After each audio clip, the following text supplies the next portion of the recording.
O cenário político ele já começa a se definir a partir de agora ou ele realmente se define ali nos 45 dias de campanha eleitoral? Como que você vê a política para esse próximo ano?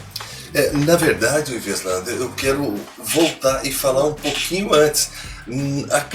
A política da eleição geral, que é a de presidente, senador, deputados, governadores, ela começa na eleição para prefeito.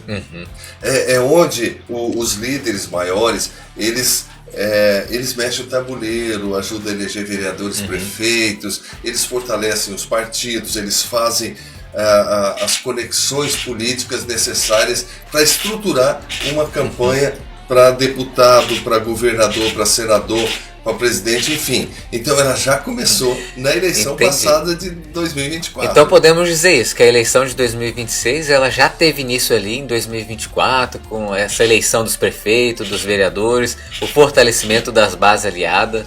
Exatamente. E agora é um outro marco. Né? Um ano antes das eleições, já existe uma pré-organização dos grupos, dos partidos.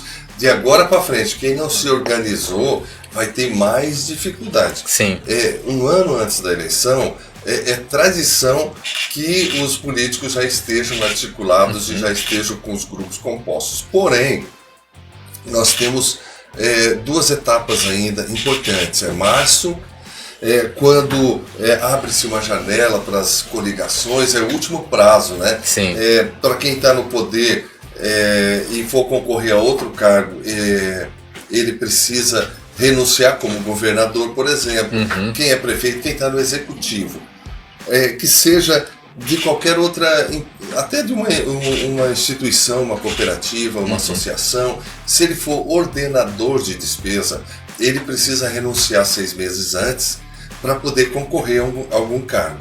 Então, o governador, se ele quiser concorrer na próxima eleição, ele tem que, em março, ele tem que renunciar. Os prefeitos, por exemplo, o prefeito de Vilhena, a gente estava falando de Vilhena agora, o prefeito de Vilhena, se ele quiser ser candidato a vice-governador, em março ele precisa renunciar ao cargo de prefeito. Se o vice quiser ser, como já falou que pode ser candidato a deputado, ele tem que renunciar. Então, março é o outro ponto. Esse é um ponto, 6 meses antes um ano antes da eleição, depois 6 meses antes da eleição, e depois vem a pré-convenção, que é a hora da negociação dos fechamentos, e o martelo se bate nas convenções. E ali é só pedir voto. Interessante essa questão aí dos prazos fatais que você comentou, que ali 6 meses antes é a definição para saber em qual partido a pessoa será candidata também. O último prazo, se eu não me engano, encerra dia 5 de abril, 4, 5 de abril, para que as pessoas possam, os candidatos, escolher exatamente seus partidos. E há muita movimentação, né, e dança das cadeiras que o pessoal fala, né? Você tem acompanhado as movimentações, por exemplo, União Brasil já é um partido que tem 5 deputados estaduais e provavelmente outros deputados estaduais também estejam querendo vir ali para dentro do União Brasil, formando uma chapa com candidatos muito fortes, às vezes impedindo que candidatos medianos ou pequenos venham fazer parte do partido por conta dessa dificuldade na hora da disputa com quem já tem mandato. Como que você enxerga esse cenário dos partidos? Aí a gente tem o PL também, que tem aí 2 deputados de mandato, com possivelmente vem mais 2, Thaísa, Luizinho. É um cenário assim que vai se definindo já, né? As pessoas, os candidatos, deputados de mandato já vão escolhendo seus partidos para disputar. Olha só, o União Brasil, existe um temor ali entre o pessoal do partido de que não entre ninguém com pouco voto. E só fica aquelas estrelas, porque você tem uma ideia, o União Brasil tem os deputados que vão ser os mais votados, vão estar entre os mais votados na próxima eleição, estão lá no União Brasil. E suspeita-se que ninguém queira arriscar ser candidato a deputado estadual lá. Então eu acredito que muitos vão sair, alguns vão sair do União Brasil. Para encerrar esse assunto sobre o Cassol não seria um bom candidato ao Senado, não estaria competindo com os nomes que estão aí, Entendi. Porém ao governo ele viria com força. Você chegou a analisar então esse cenário com ele a Senado e viu que para Senado ele seria fraco. E para governo já estaria As pessoas não querem o Cassol de volta ao Senado, elas querem o governo. Se for o Senado, elas nem votam. Outra coisa também, né, que a gente observa, o Ivo Cassol, ele também não é uma pessoa de transferência de votos. Historicamente, ele não tem conseguido transferir voto para as pessoas que ele... Apesar de que na eleição de 2018, ele conseguiu, na reta final, na última semana, nos últimos dias, ele conseguiu eleger Jaqueline, né? Que o Luiz Cláudio estava disparado, muito mais voto que a Jaqueline. E de repente o Ivo Cassol entrou em cena e nos últimos dias fez uma manobra só na Zona da Mata ali. Alta Floresta, Rolim de Moura, daquela região.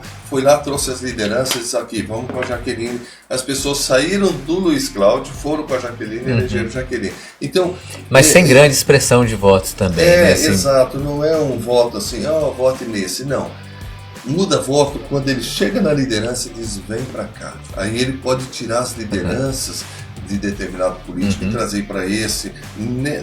Dessa maneira ele consegue transferir algum voto. E quando a gente avalia daí o outro nome que se declarou como candidato a governo, o Dr. Fernando Máximo, né, que foi o deputado federal mais votado ali nas eleições de 2022, se cogitou de ser candidato a senador, mas parece que bateu o martelo como sendo candidato a governo do estado.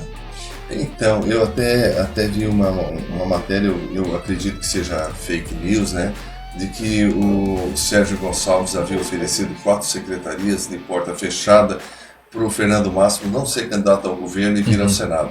Mas eu acho que é fake news, né?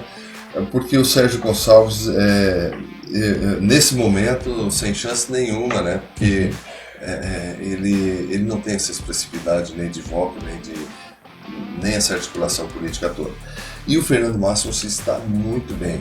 Ele não vai largar uma coisa segura para ele. Ele está no segundo turno com certeza, né? E vai ser muito bem votado. O Fernando Máximo, ele está no estado inteiro.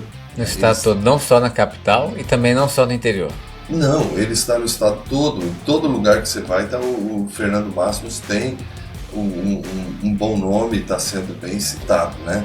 E na capital, caso o Léo Moraes apoie ele, porque eles tiveram um acordo na eleição passada, o Fernando Máximo veio para a eleição dele no segundo turno, do Léo, né? E foi fundamental para a eleição do Léo. Então eu acredito que se o Léo tiver essa gratidão e apoiar o Fernando Máximo, vai ser uma alavanca muito forte e vai ajudar muito essa eleição do Fernando Máximo. Eu falo eleição em primeiro turno porque são 2 eleições, né?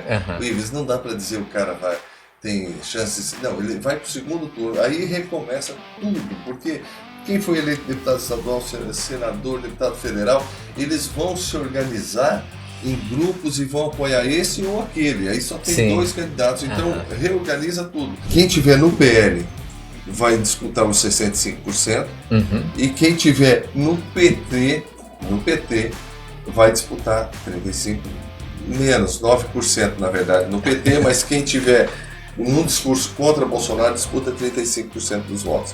Então é preciso alguém que abrange mais. Entendi.